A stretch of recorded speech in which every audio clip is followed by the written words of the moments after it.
Well, it looks like we are almost done with the science unit. The last thing we need to do is review for the test. Um, I usually review for 2 days. Um, I will let the substitute teacher decide whether it's 2 days or 3 days.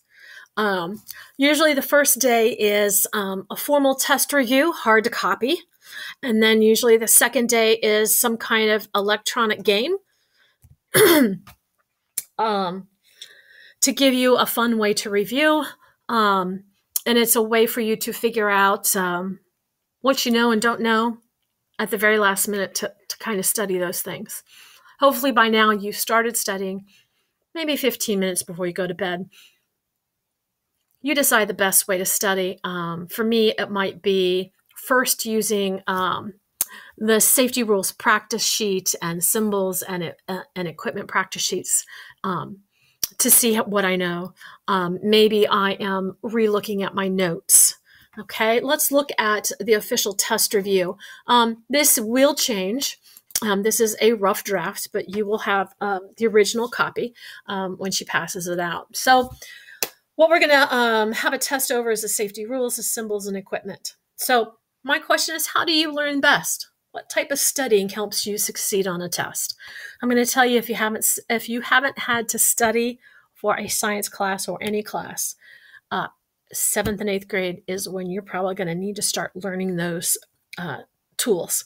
Because at some point between now and the end of high school, you are going to encounter some kind of hard class that you're going to need to study for. Okay? Your job for this review is to create an original study tool that will help you with the upcoming test. Original means you make it, not something somebody else has made. So this could be flashcards. Maybe that is your thing. You like putting the word on the front and the definition on the back, or a picture of the tool and what it is on the back. I would say for science, in most cases, not all, you're going to need more than just a word and a definition.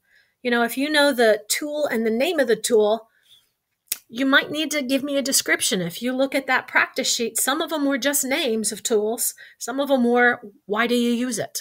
Okay. Those symbols, some of them, you're going to need to know why you use those symbols. Okay.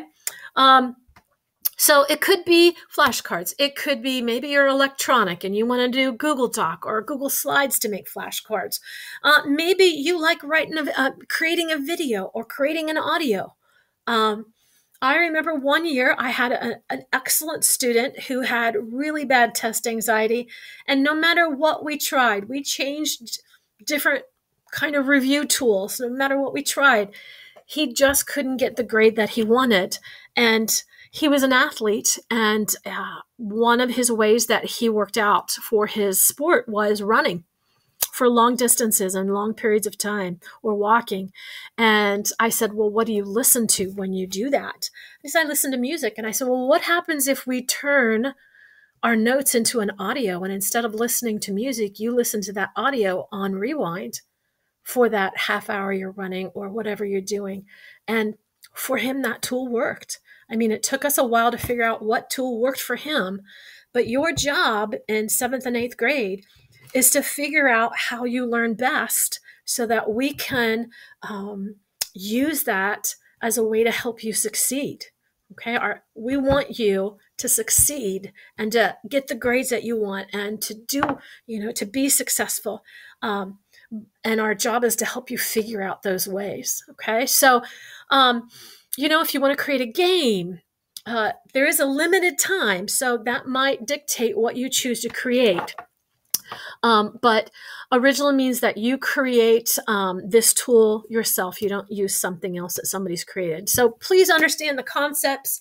This means you need to know more than just the definition.